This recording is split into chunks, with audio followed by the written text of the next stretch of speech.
Halo,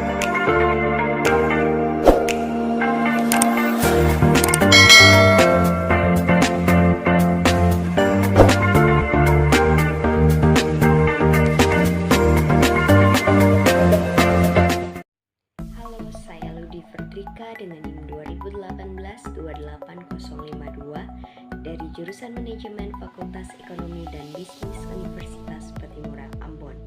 Pada video kali ini saya akan mempresentasikan materi tentang konsep dasar sistem dari mata kuliah Sistem Informasi Manajemen. Konsep dasar sistem. Definisi sistem. Terdapat dua kelompok pendekatan di dalam mendefinisikan sistem, yaitu yang menekankan pada prosedurnya dan yang menekankan pada komponen atau elemennya. Yang pertama, pendekatan sistem yang lebih menekankan pada prosedur mendefinisikan sistem sebagai berikut ini. Suatu sistem adalah suatu jaringan kerja dari prosedur-prosedur yang saling berhubungan, berkumpul bersama-sama untuk melakukan suatu kegiatan atau untuk menyelesaikan suatu sasaran yang tertentu. Menurut Jerry Fitzgerald, Ardra F. Fitzgerald, dan Warren D. Stallings Jr. mendefinisikan prosedur sebagai berikut. Suatu prosedur adalah urut-urutan yang tepat dari tahapan-tahapan instruksi yang menerangkan apa yang harus dikerjakan, siapa yang mengerjakannya, kapan dikerjakan, dan bagaimana mengerjakannya.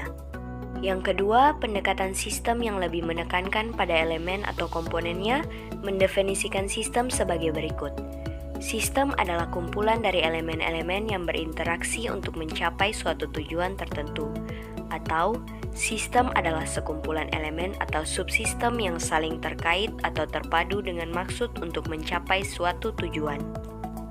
Kedua kelompok definisi tersebut adalah benar dan tidak bertentangan. Yang berbeda adalah cara pendekatannya.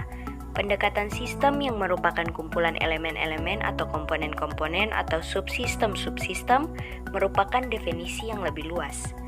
Sebagai misal, sistem akuntansi dapat terdiri dari beberapa subsistem-subsistem, yaitu subsistem akuntansi penjualan, subsistem akuntansi pembelian, subsistem akuntansi penggajian, subsistem akuntansi biaya, dan lain sebagainya. Di sini saya akan menjelaskan apa itu subsistem. Subsistem sebenarnya hanyalah sistem di dalam suatu sistem. Ini berarti bahwa sistem berada pada lebih dari satu tingkat. Pemisalan lainnya, mobil adalah suatu sistem yang terdiri dari sistem-sistem bawahan seperti sistem mesin, sistem badan mobil, dan sistem rangka. Masing-masing sistem ini terdiri dari sistem tingkat yang lebih rendah lagi. Misalnya, sistem mesin adalah kombinasi dari sistem karburator, sistem generator, sistem bahan bakar, dan seterusnya.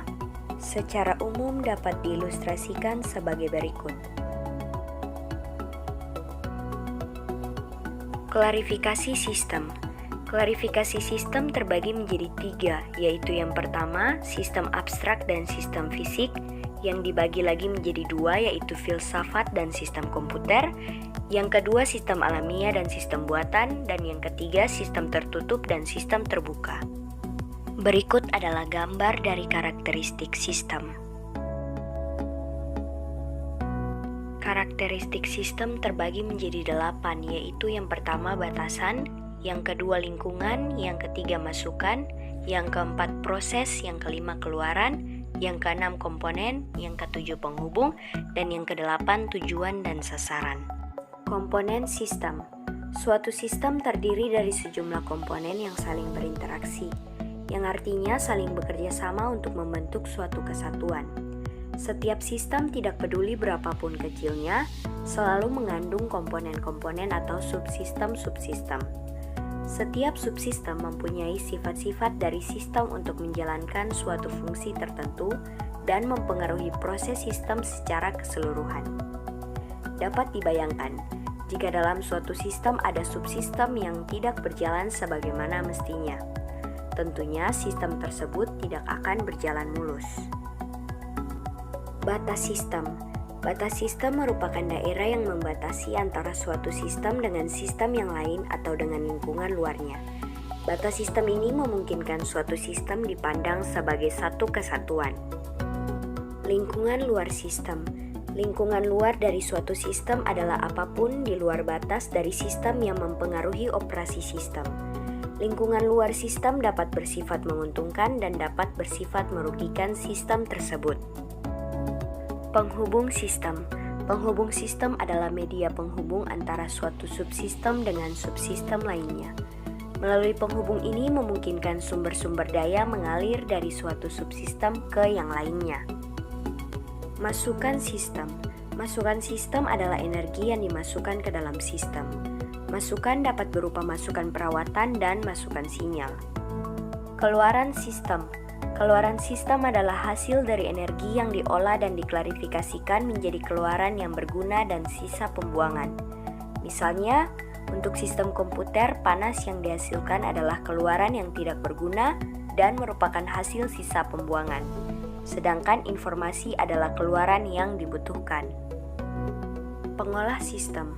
Suatu sistem dapat mempunyai suatu bagian pengolah yang akan merubah masukan menjadi keluaran. Suatu sistem produksi akan menjadi masukan berupa bahan baku dan bahan-bahan yang lain menjadi keluaran berupa barang jadi. Sasaran atau tujuan. Suatu sistem mempunyai tujuan atau sasaran. Sasaran dari sistem sangat menentukan sekali masukan yang dibutuhkan sistem dan keluaran yang akan dihasilkan oleh sistem. Perbedaan sasaran dan tujuan. Tujuan biasa dihubungkan dengan ruang lingkup yang lebih luas, sedangkan sasaran dalam ruang lingkup yang lebih sempit. Ini merupakan diagram elemen atau komponen sistem.